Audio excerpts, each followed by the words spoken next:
कोई अभी तक एक भी अच्छी बात इधर से नहीं आई, एक भी सिंगल बात नहीं। हम गिना देते हैं, अभी काहे चिल्ला रहे हैं?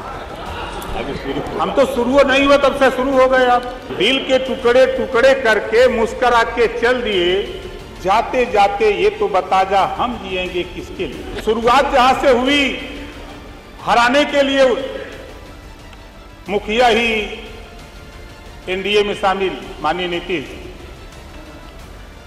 जिसके दम पर पश्चिमांचल था, 12 तारीख को वो भी फाइनल हो जाएगा। आप बोलते हो तो हम तो नहीं बोलते हैं। आपका नेता भी बोलने लगे, हम सवाल जवाब करने लगे तो सबको पीड़ा होने लगेगी। तब माननीय अध्यक्ष जी, माननीय वित्त मंत्री द्वारा प्रस्तुत बजट पर बोलने का जो आपने मौका दिया, तो जब से चर्चा शुरू हो रही है तब से इधर और उधर सुन रहा हूं, कोई अभी तक एक भी अच्छी बात इधर से नहीं आई,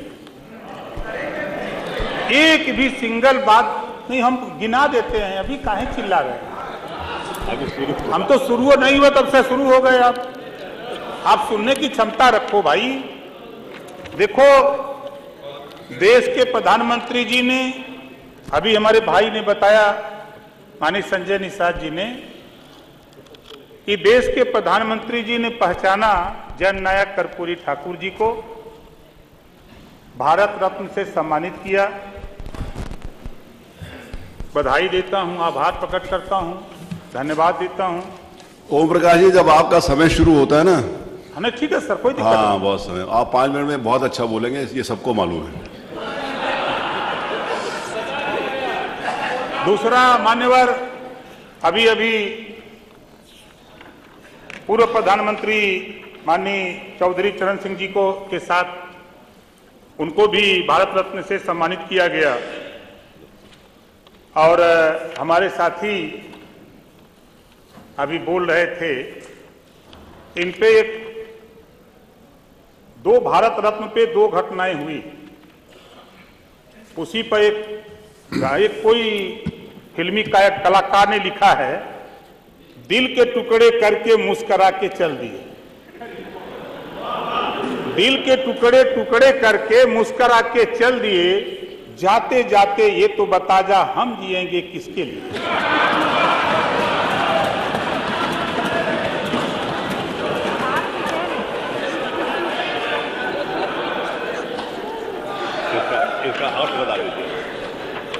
माननीय अध्यक्ष जी, शुरुआत जहां से हुई, हराने के लिए मुखिया ही एनडीए में शामिल माननीय नीतीश जी,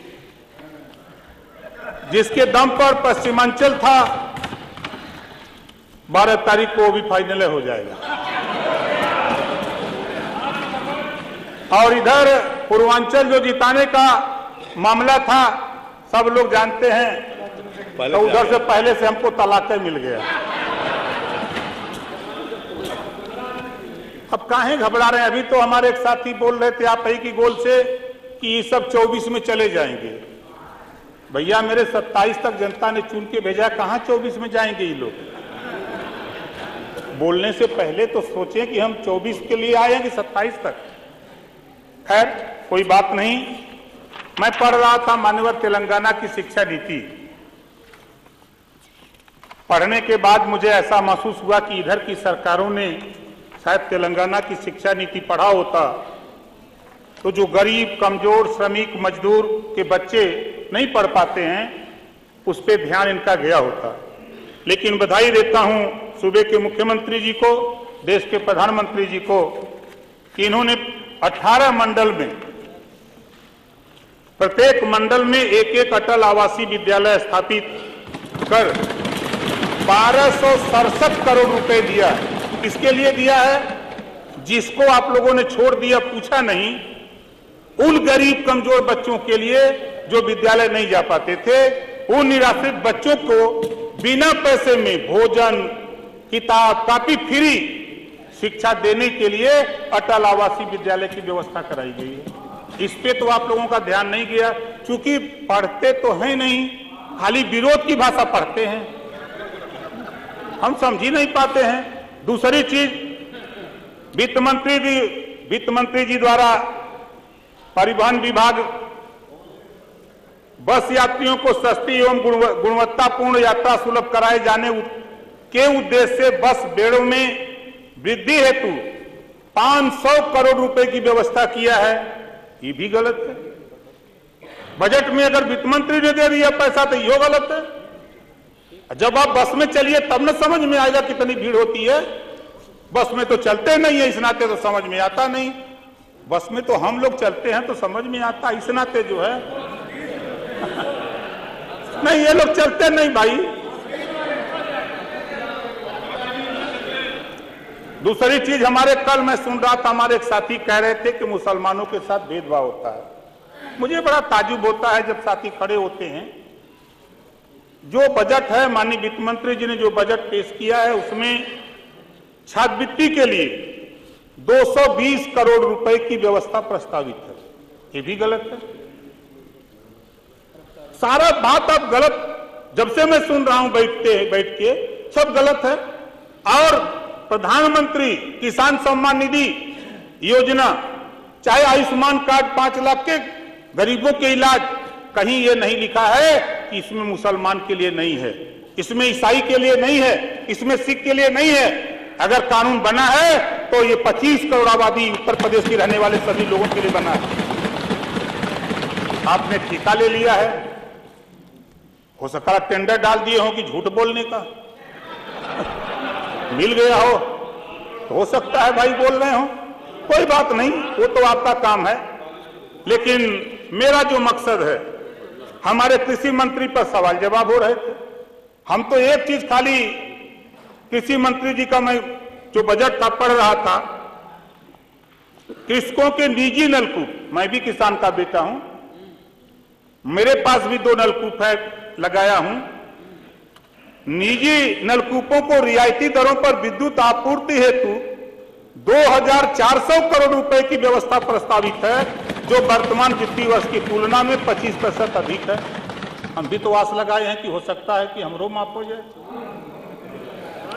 कम बोलो, ज्यादा मत बोलो, तरीका सीखो।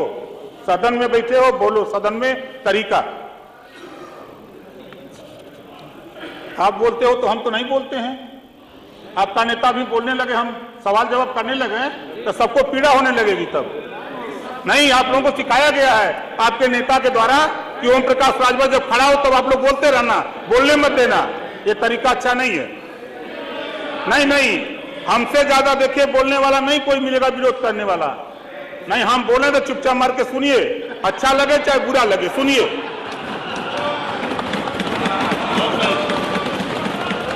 माननीय ऊर्जा मंत्री जी द्वारा, हमारे वित्त मंत्री जी द्वारा ऊर्जा विभाग के लिए, काहे घबरा रहे हैं? धैर्य रखिए, धैर्य रखिए। मैं कहता हूं 27 आते आते आप यहां आने लायक रहेंगे कि नहीं रहेंगे, ये भी ध्यान रखिएगा।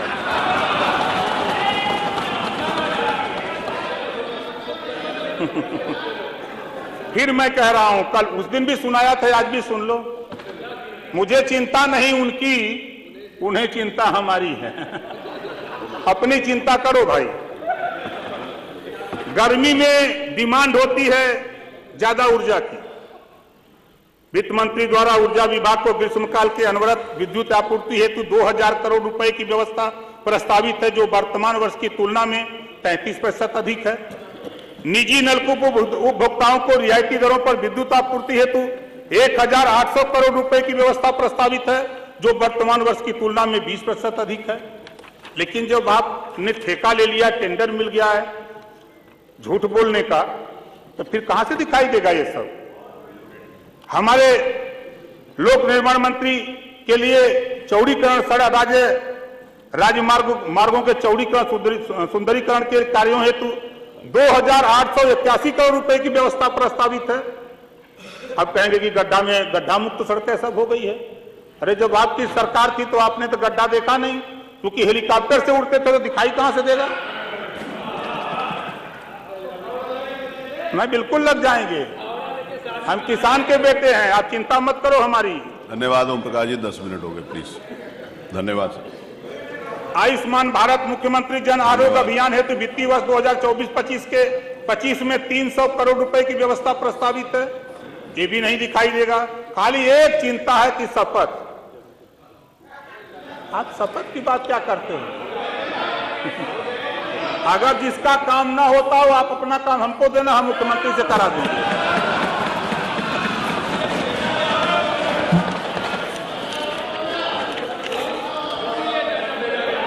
और दूसरी चीज, आप लोग सब सुनो भाई, देखो थोड़ा सुनना भी चाहिए।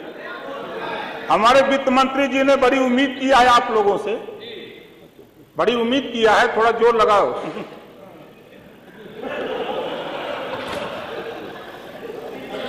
थोड़ा जोर लगाओ आप लोग। और आबकारी शुल्क में राजस्व संग्रह का लक्ष्य, शाम को एक बात समझ में आ रही है? नहीं समझ में आ रही है? आप थोड़ा, आपसे रिक्वेस्ट है कि प्लीज। आबकारी शुल्क में से राजस्व संग्रह का लक्ष्य 58,356 लाख रुपए निर्धारित किया गया है। थोड़ा जोर लगाइए। ओम प्रकाश जी बैठे। माननीय बस मात्र 1 मिनट, मैं 1-2 लाइन कहूंगा। माननीय मुख्यमंत्री जी बैठे हैं, हमारी इस सरकार की तरफ से हमारे मिर्जापुर और बनारस मंडल में 3 चीनी मिल थी, और ये तीनों चीनी मिल लोग गायब कर दिए हैं। वहां के गन्ना किसानों के जो गन्ना पैदा होते हैं, उसके चीनी मिलों तक पहुंचाने के लिए कोई व्यवस्था नहीं है। हम चाहेंगे संसदीय कार्य मंत्री का ध्यान। और दूसरा, अयोध्या से वाराणसी परिपथ काफी समय से प्रस्तावित है, थैंक यू, और उसे शीघ्र पूरा किया जाए, क्योंकि वो धर्म से जुड़ा हुआ पथ है और इस समय उसकी अति माननीय नेता प्रतिपक्ष। तो पुनः हम अब माननीय नेता प्रतिपक्ष को बुला लिया। नहीं, आप बैठे, आप बैठे, माननीय नेता प्रतिपक्ष।